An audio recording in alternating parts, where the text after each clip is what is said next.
be warned that I do not have any adult supervision.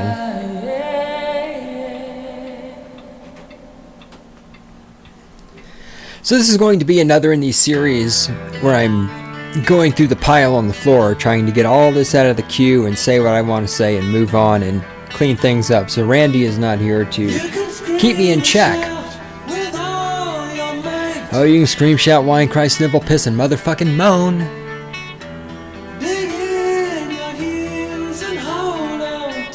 Yes, indeed, you can shove your opinion up your ass. That way Obama's cock has something to keep it company. What is it I've told you before? You know what it is. You are wrong, and I am right. It's a combination of the two. There's more than two options. Well, we have to vote for the Republicans, otherwise the Democrats will win. No, there's more than two options, my friends. Well, but who would build the roads? We have to have the government or there'd be no roads. No, there's more than two options, you fucking morons.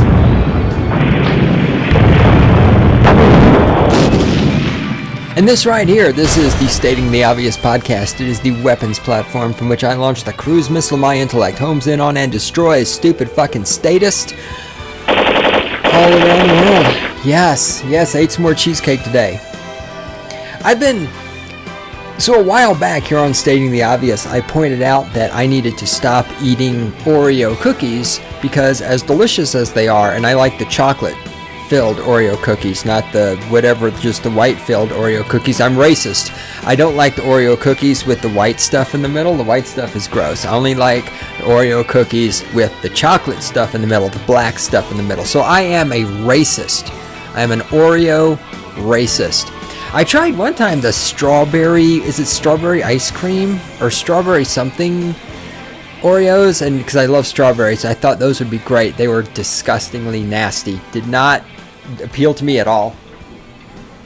So anyhow, since then, however long ago that's been, a couple of weeks, 3 weeks, I don't know, I have not eaten any Oreo cookies. So I've been doing really good on that. The problem is, I had cheesecake the last couple of days, but the cheesecake is gone now. I got my cheesecake drama, whatever you want to call it, got that done. And popcorn, I've been eating the shit out of popcorn lately. Watching TV, watching movies late at night when I'm too tired to move anymore.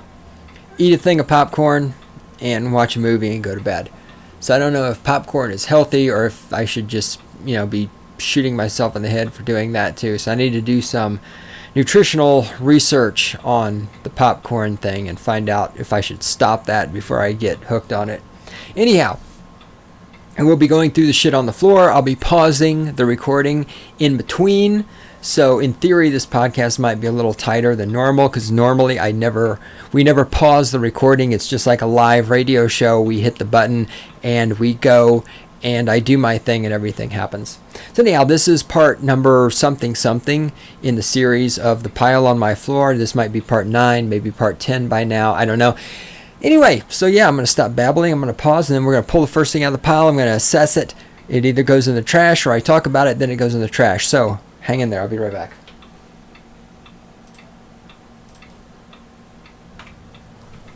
Something that baffles me about the entire concept of the police department.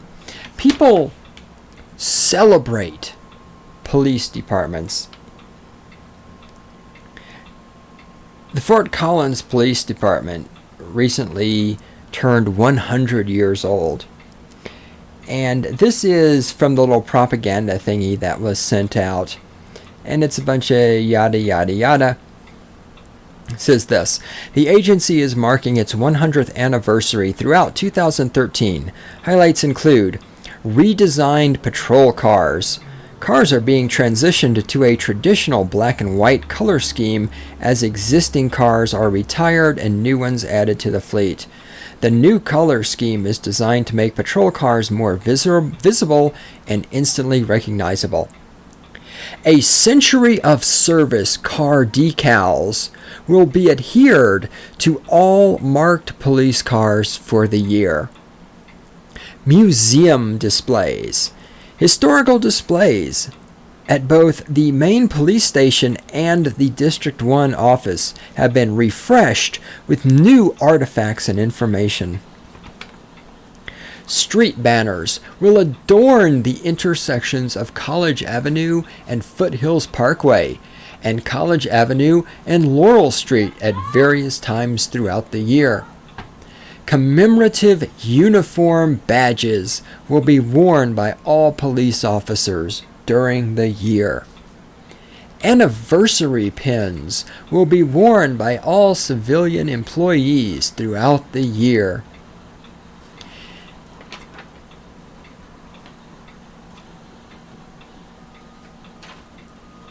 Hang on a second. I gotta pause this because an email just came in. Okay, it was less important than I thought. We'll just leave the commentary at that. So isn't it so wonderful that we've had this police force for 100 years? And what exactly is the purpose of a police force? Now, of course, we know the real purpose of a police force is to prevent the sheeple from conducting an uprising and overthrowing the government, right? The police are actually there to make sure the people bend to the will of their slave masters. Witness the Occupy Wall Street idiots getting maced in the face by the pigs. That will explain to you, that will show you exactly what the police exist for. But the lie that is told to the sheeple is that the police are there to protect them. Now, here's a question, and you've heard this from me so many times already, but this is just another way of looking at it. Since everybody goes to public education, and since public education is so wonderful, and since everybody has a mother, and everybody is raised by a mother, and women are such wonderful moral creatures, and since the public education system is run almost exclusively by women, most of the teachers are women, like what, 90% of the teachers in public schools are women, and since so many people go to college, and college is of course the nexus of political correctness, why are there so many criminal elements in our society that we need all of these police? How is it that there can be this much government control over children? And how is it that children can spend this much time being raised by women who are these morally pure, upstanding citizens who just never do anything wrong and are always victims of the patriarchy and the rape culture? Why do we need so many police officers to protect us from all these criminals in society? Why are all these criminals in our society? I mean, we got welfare, and we've got WIC, and we got food stamps, and we got public education. Why are people stealing? Why are people murdering? Why are people raping? I just don't understand. Has it occurred to anybody that the continuous escalation of the police forces, both in the militarization of the police forces as they get armored cars and tanks and machine guns and missile launchers and all this other shit, coupled with the constant increase in the number of actual police officers? I mean, if the only reason you would need all of this escalation is if crime is getting worse. But how can crime be getting worse when we have public education, and we have welfare, and we have the internet, and we have the smartest generation ever? The young people today are the smartest generation ever. Why isn't the crime rate going down if everything that we're doing in this country, we collectively speaking as a society being manipulated by the state, if everything is so fucking wonderful and perfect, why do we need to have a police force, much less to be escalating the police force? And why in fuck's name are we celebrating the police force when the fact that we have to have a police force is a great indicator of the failure of our society? A successful society would not need a police force with machine guns and tanks. Try thinking about that for a minute.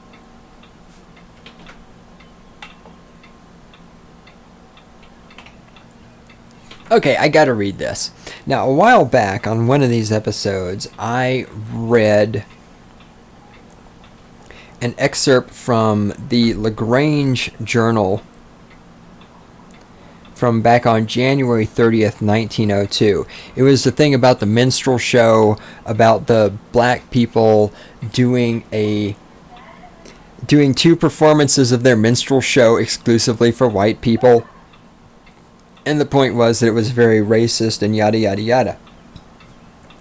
So there's another one here, and I want to go ahead and read this one to you also. And again, I know that my audience is easily offended. I love looking at the statistics for the podcast when I put it on YouTube, right, for like a 52-minute podcast, and seeing that most people have only gotten through the first 3 minutes or something. So I'm pretty sure at pointing out that the fact that we need a police force indicates that our society is a failure, and of course you as a voter and a member of that society are responsible for that failure because you're a statist. So I'm sure I've lost most of my audience already. So if you've made it this far, you're probably not easily offended, but I'll tell you anyway, this is pretty racist. I mean, if somebody wrote this today,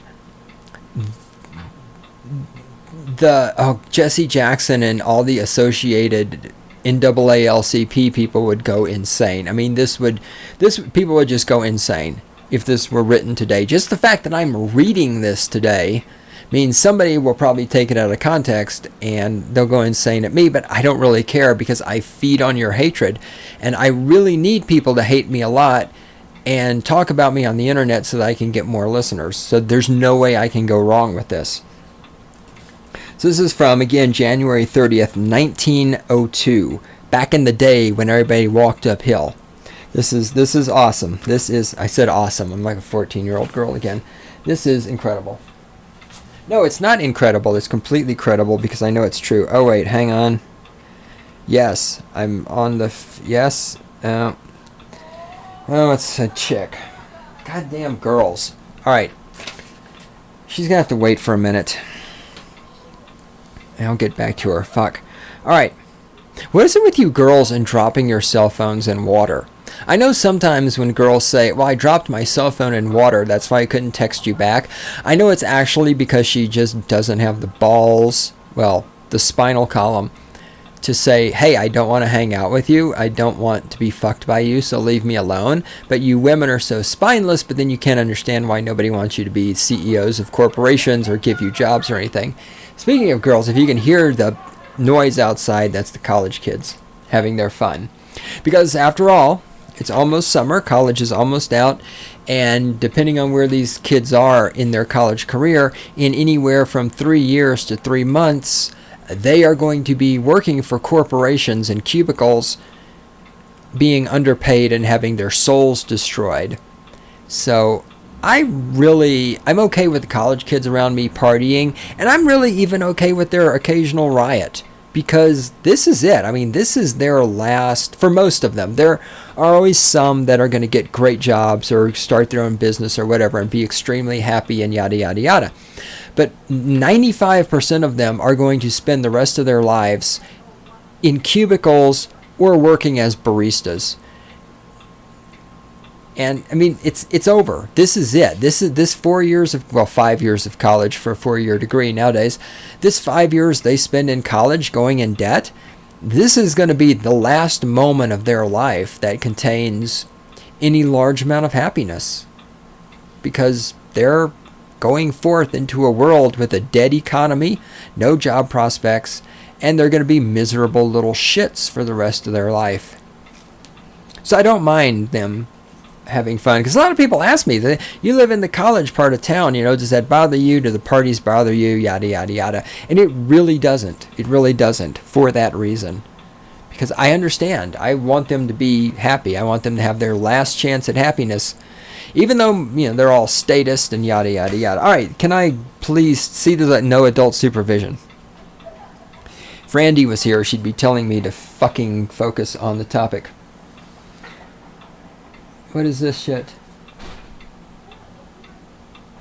Alright, more email rolling in. One day I'll learn to close the email while I'm recording. Here we go. January 30th, 1902. There is not a village in Fayette County on whose streets there are not a large element of vagrant Negroes who do not work to obtain a livelihood and whose bread and meat comes in the shape of a handout from the black cook in the white family. When this fails, they steal. There is a law against vagrancy, and it's a well-known fact that most of the crimes perpetrated come from this source. Why is the vagrancy law not enforced? The officer who dares to undertake it at once becomes a target for the malice of the Negro voters, and he cannot expect the Negro vote. There are good Negroes in the county who would stand by him, but they are few. You may call this a reflection upon the officers, but it is the truth I tell, and no man can complain at the truth. I believe the editor of the journal can bear testimony that I do not exaggerate the facts. Now, what must this condition lead to? The people will not tolerate this always. Sooner or later, there must come trouble of it. Why not remedy the evil now by removing the cause? Eliminate the Negro vote, and the office holder will no longer fear to do his duty. You will not only be rid of this evil, but you will do a good thing for the honest Negro who tries to live a correct life.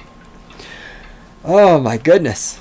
Yes, if we just get rid of the Negro vote, everything would be wonderful. There'd be no more crime. Because, see, then the politicians would not be afraid to do their job and put all them vagrant Negroes in prison. And, of course, the obvious answer here is not to eliminate the Negro vote.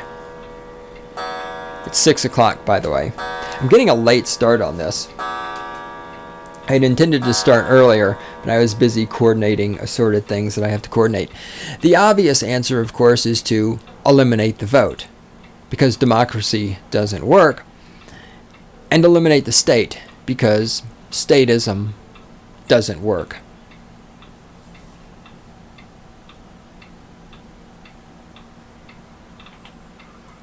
And these are some more short tidbits from the newspaper in Houston, Texas, Houston Chronicle. New York City Mayor Bill de Blasio this week unveiled a detailed, thorough, and bold plan to eliminate traffic fatalities that afflict pedestrians and those on bikes. He is going to eliminate the Negro vote.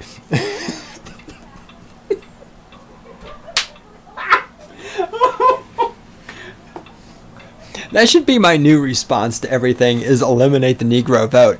Kind of like after that, the chief of police in Austin, after the 4 Austin cops arrested the girl for jaywalking and not having an ID on her, and he came out to apologize for this, and when he said, well, but at least in Austin, at least our police officers aren't raping women, it's like, oh, that was my excuse for everything after that.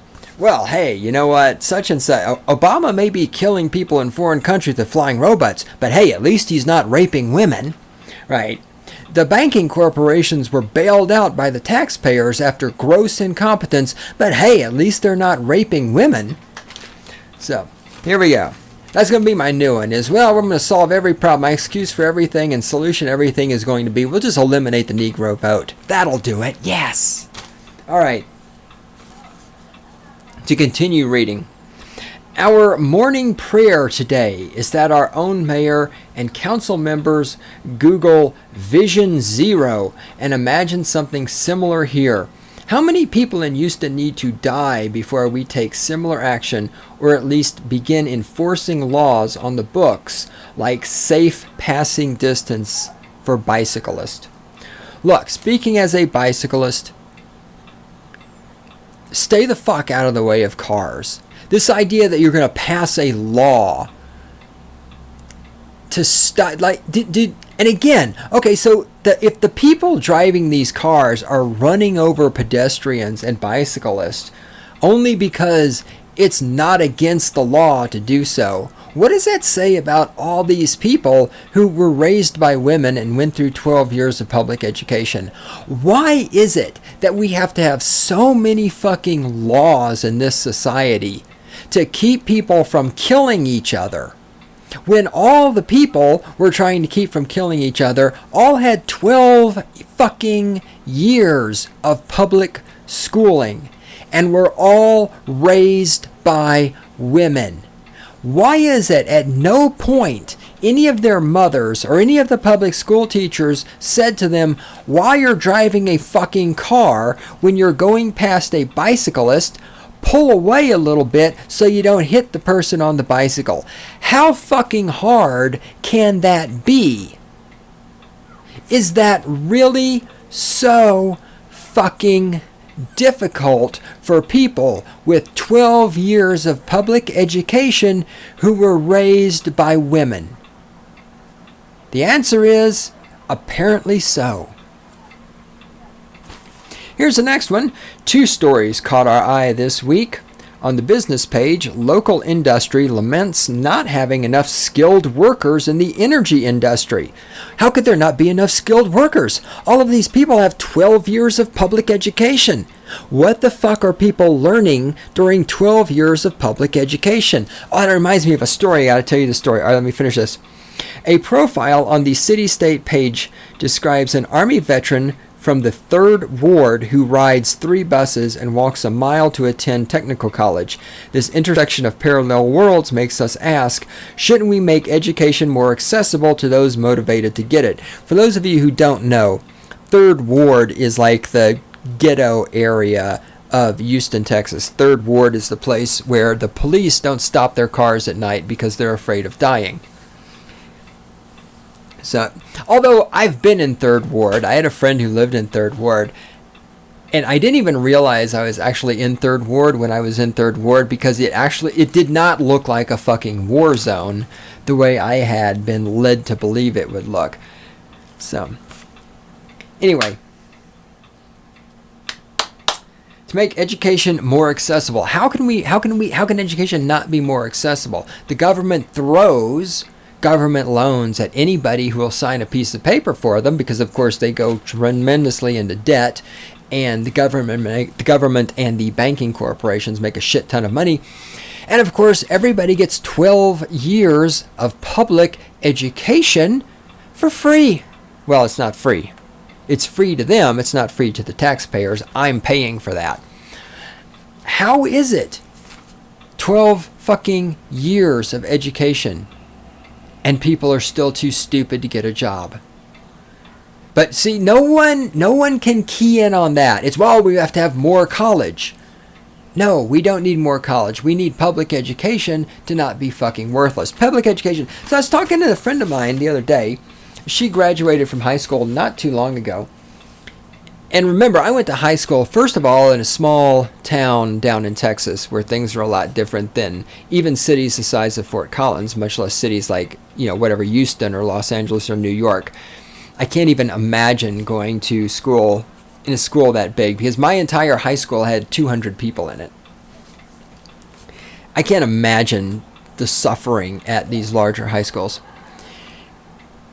And so my friend was telling me that at the Fort Collins high school she went to, and there's multiple high schools here, apparently the way this worked is when the bell rings, so the bell ring, you're in class, the bell rings, you leave, and you got 5 minutes or 10 minutes, whatever it is, I didn't ask her, to go from one class to the next. So when the next bell rings, the one that means you're supposed to be in class, the way it works is the teachers lock the doors as soon as the bell rings. And if you're not in the room, you have to go to the tardy desk, which there's 4 or 5 of them throughout the school, and you have to assemble at the tardy desk. And then the teacher at the tardy desk takes these kids around to the rooms they're supposed to be on and knocks on the door, and the teacher leading the classroom, the teacher teaching, I shouldn't use the word teaching because teachers don't actually teach. This is obvious from how stupid these fucking kids are and how none of them can get jobs. The teacher who is standing in the room getting paid to destroy the lives and minds of the children will come over to the door, unlock the door, and let the students in. So there's 5 quote-unquote teachers whose job it is to simply sit at this tardy desk all day and between every class period walk these kids around. And I was pretty,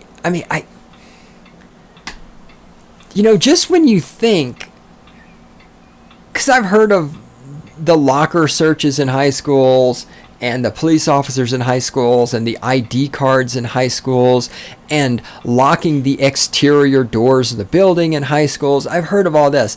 But that, to me, you can't just walk into class 30 seconds late because you had to take a piss or something. No, you have to go to the tardy desk and wait 10 minutes and then be let into your classroom. And this generates full-time employment for 5 more cocksucking piece of shit teachers. I use air quotes around the word teacher. This is why anytime I meet somebody who's a fucking teacher in a public school, they all think they're just such wonderful people and they care about the children and they're the future of America and they're educating the youth. All of you public school teachers are just the most corrupt pieces of garbage on the fucking planet. I do not know a single public school teacher that shouldn't be shot. I don't. You're all pieces of shit. You're fucking pieces of shit. And you're destroying these children, and you're treating these children like cattle, you're treating them like shit, and you're worthless fucking cunts.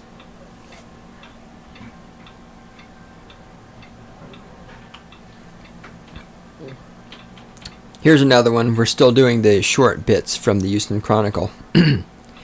It was a car that killed bicyclist Chelsea Norman in December, but HPD, that's the Houston Police Department, was persistent and arrested the driver last week. Now it's time for our cops to actually enforce the Safe Pass law passed by City Council in 2013. Yes, the police somehow or another need to magically enforce a law for automobiles to pass people on bicycles. So we're going to have what? A cop for every automobile? A cop for every bicycle? And so the cop will follow every bicycle. Do you notice what if it was time for people who drive automobiles to learn how to fucking drive? I've driven cars and I've ridden a bike. I've managed to drive cars for years and years and years of my life and never hit anybody on a bicycle. I've managed to ride a bicycle for years and years and years of my life. I've ridden a bicycle in Houston, Texas. I have done it when I lived up on the north side, outside of the fucking loop, not the 610 loop, but the Beltway loop, way the fuck up there. I would ride my bicycle all the way down to downtown Houston. Never got hit by a car. Almost got hit by a car once. And it was my fucking fault. It was my fault. I didn't get hit. I did something stupid. It was my fucking fault. What if people who were raised by women and have 12 years of public education were simply smart enough to drive a car without running over somebody on a bicycle? This idea that the magical police can prevent things like this from happening. And sometimes accidents just fucking happen.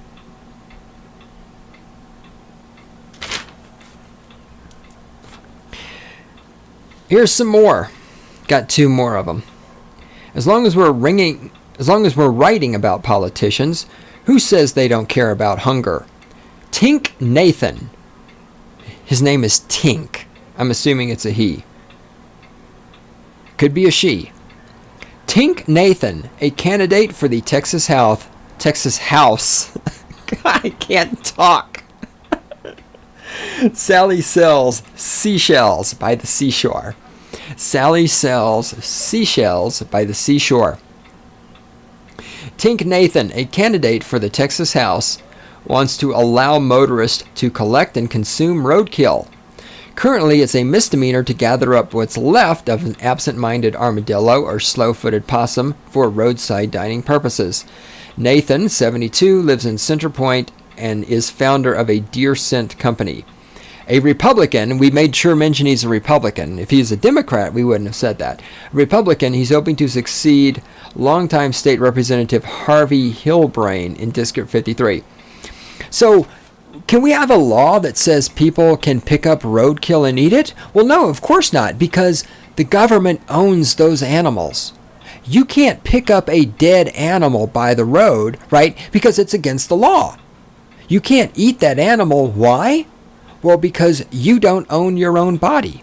And the government says you're not allowed to put roadkill inside your stomach. You're not allowed to consume roadkill because you do not own your body and the government owns your body. And not only does the government own your body, the government owns the body of that dead animal. That dead animal is the government's property. The idea, this is the sickness of those of you who are statist. The idea that we need a law to make it permittable for people to pick up roadkill and eat it if they want to. That is fucking sickness. Because to say that people need permission to eat roadkill is to say the government owns the roadkill and to say the government owns the people. And yet you dumb fucks believe you own your own body and that you're free. And I can just sit here over and over and over. I can just read shit from newspapers and magazine articles and books and the fucking internet, because it's the internet and everything must be true. It was on Google.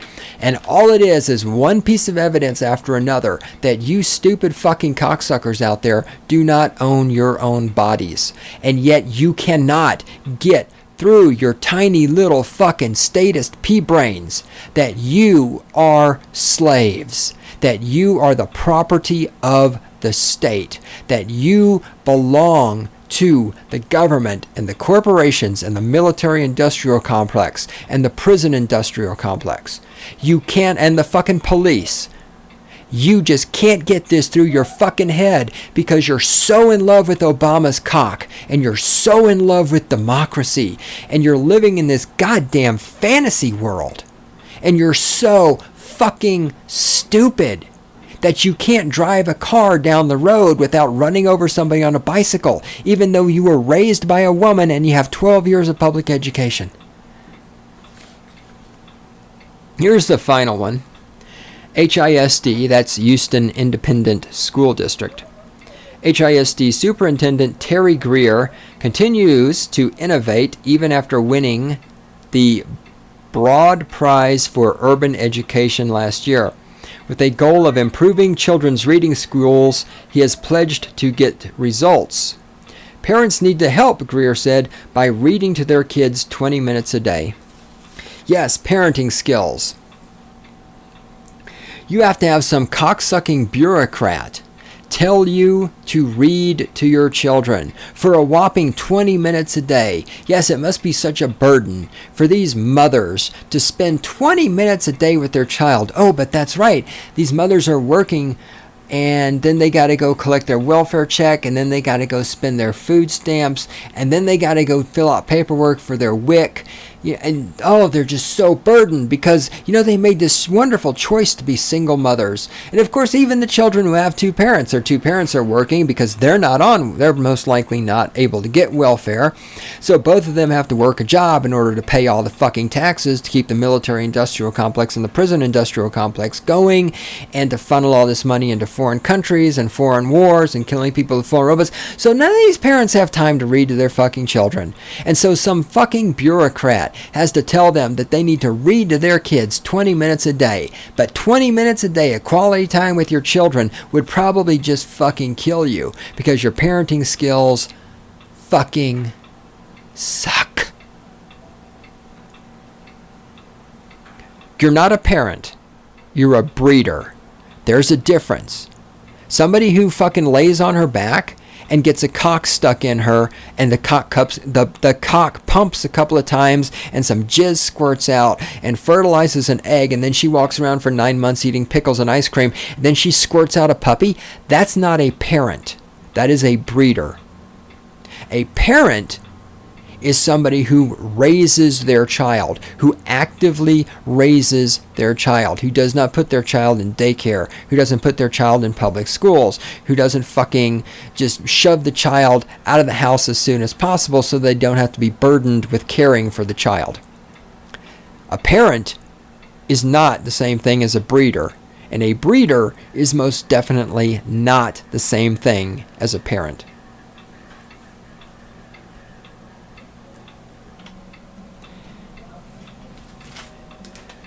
College kids outside partying are, however, pushing their limits because now they're playing country music. That's just wrong. What really cracks me up is when I hear the college kids playing shit that like I listened to too when I was a kid. Oh, that's the greatest. All right. This is an excerpt from the Rocky Mountain Collegian. This is from April the 8th. 2013. It's only been sitting here a year. They had the Sexual Assault Awareness Month because you know, colleges are so obsessed with rape culture and getting women to be victims and getting men to believe that they're criminals and that they're sick and that they're fucked up because they want to have sex, that CSU devotes an entire month to indoctrinating women with victimhood status and rape culture and patriarchy, and indoctrinating men with the idea that if they want to fuck, they're a rapist.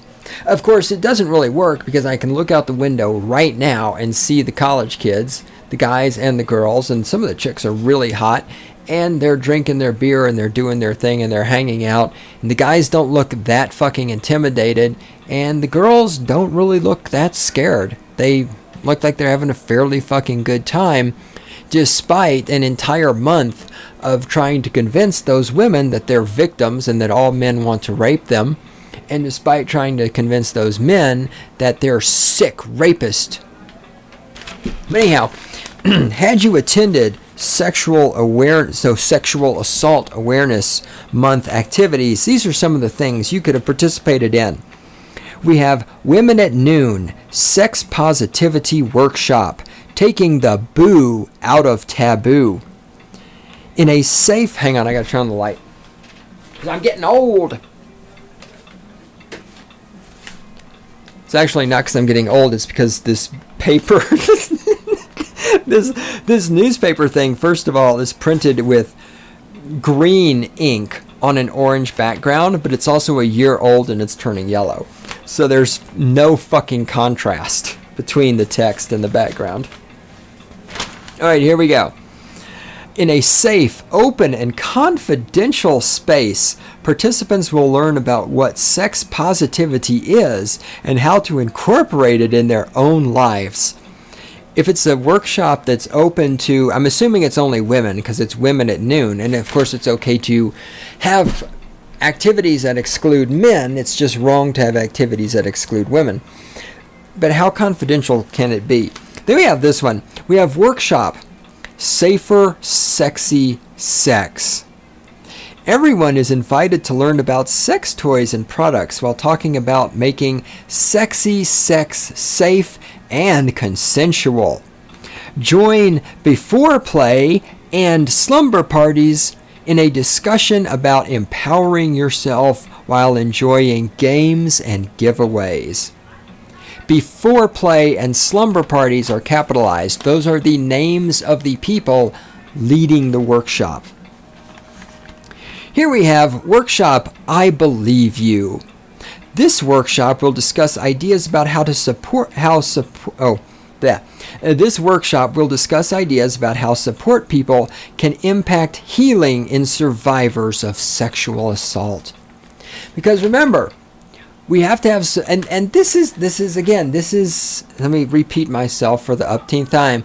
Let me just go ahead and say, as I'm reading all this, remember all these people who are rapists, because there's this epidemic of rape, according to the politically correct culture and the feminazis and everything.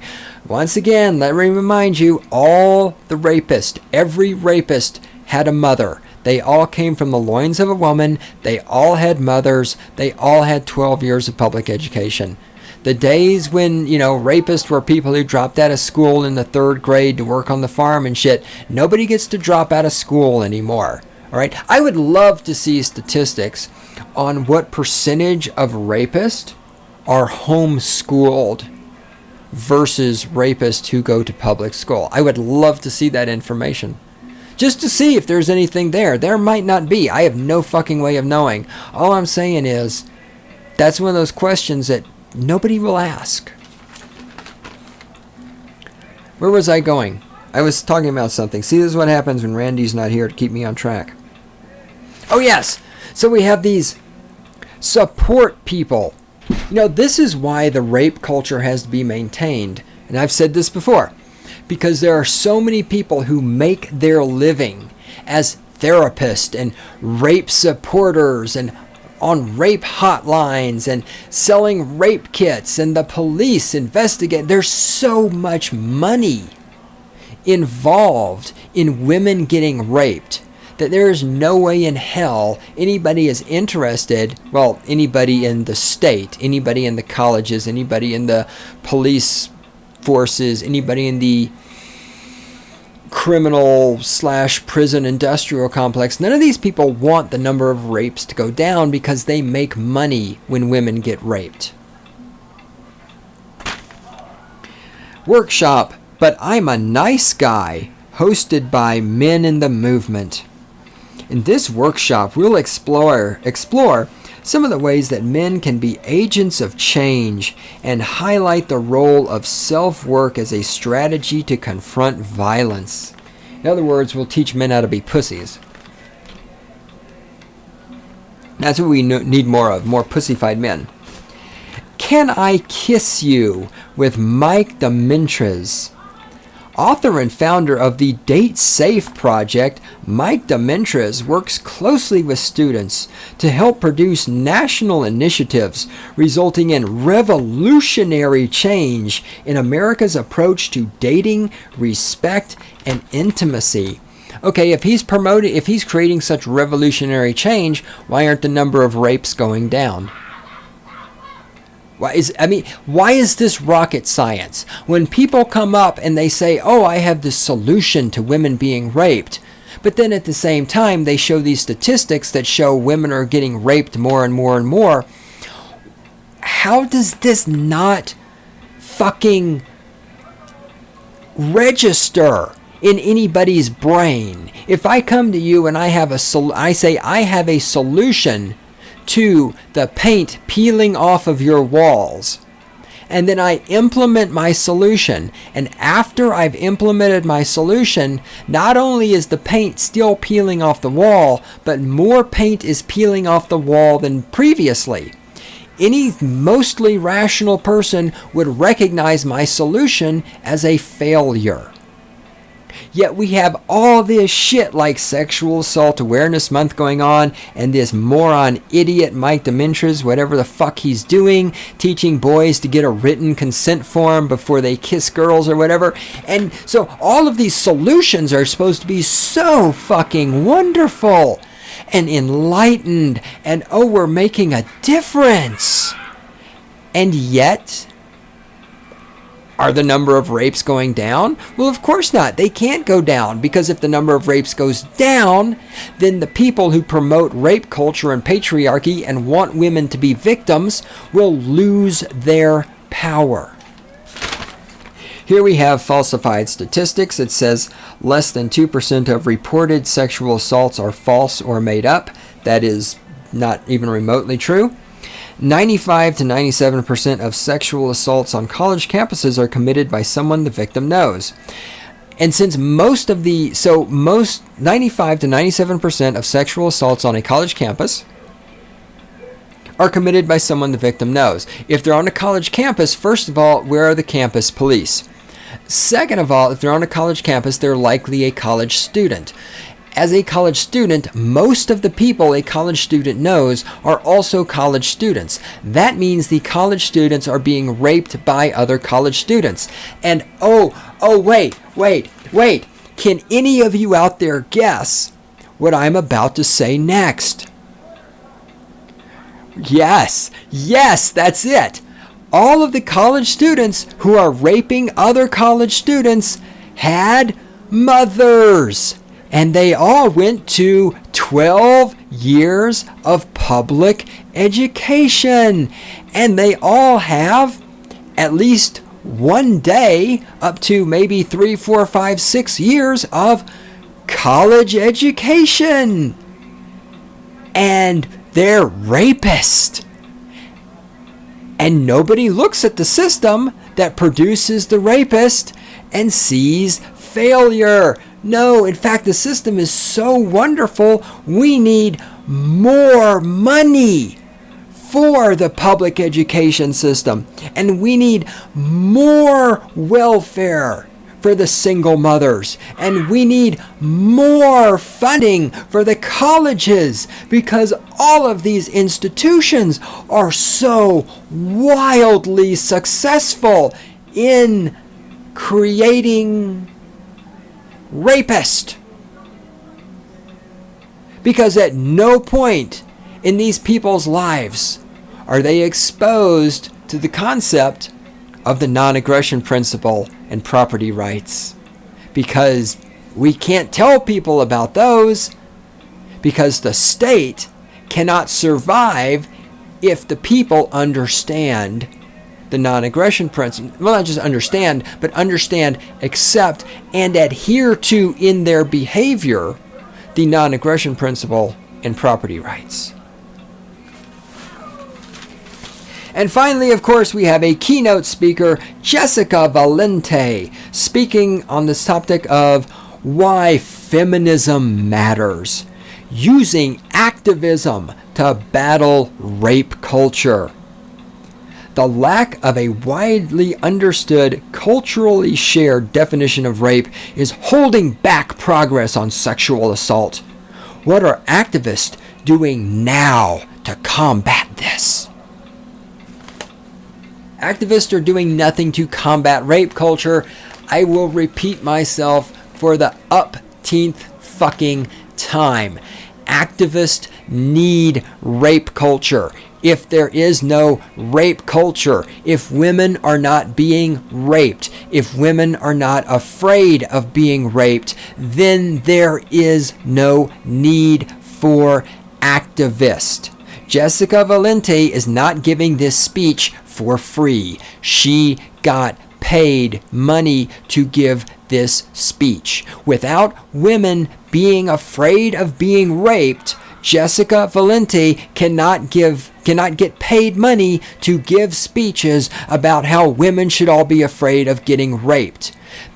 People like this stupid bitch, Jessica Valente, need women to be raped. They need women to be afraid of being raped, because that is how Jessica Valente makes money. Why? Why do I have to fucking repeat this over and over and over till I'm fucking blue in the face?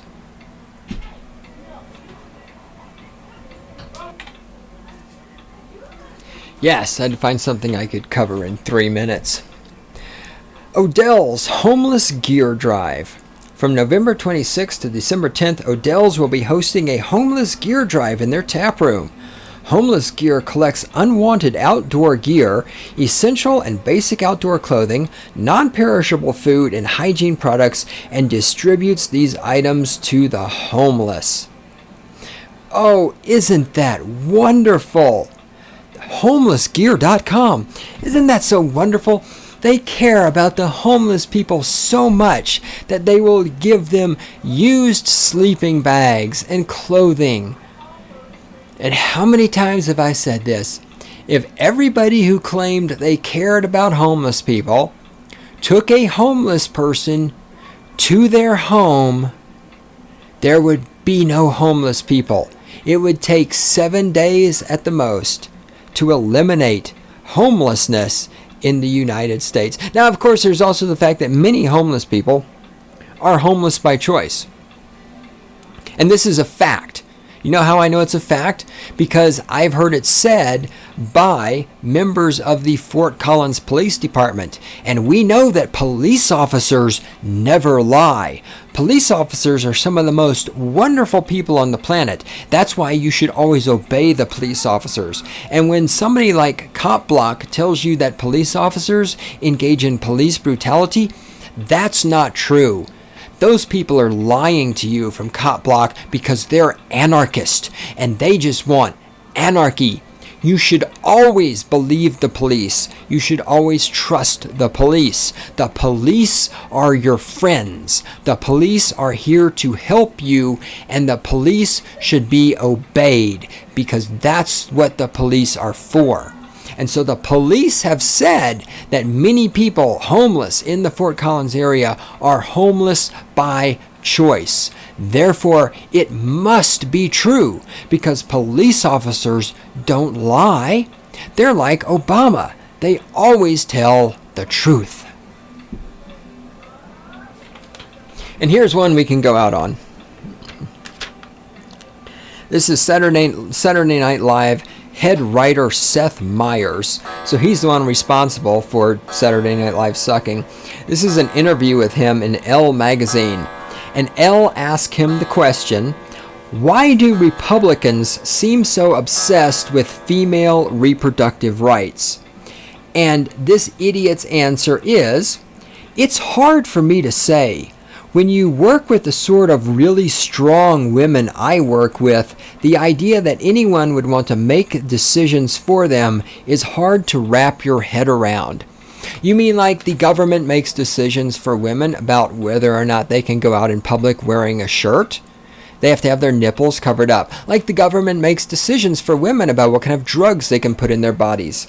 Like the government makes decisions for women about how much taxes they have to pay. The government makes decisions for women about what kind of businesses they can operate without a license. The government makes decisions for women about whether or not they can eat roadkill. If you're a woman, try to leave the country and renounce your citizenship. The government will not let you do this.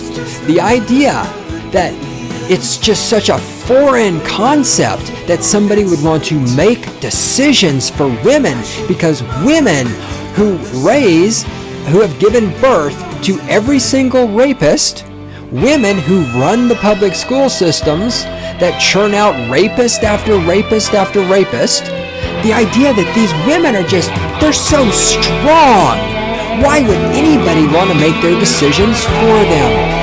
I wonder if it could be because the majority of women are statist and a large number of women are femistatist and they're completely fucking stupid and incompetent. Maybe they need somebody to make their decisions for them.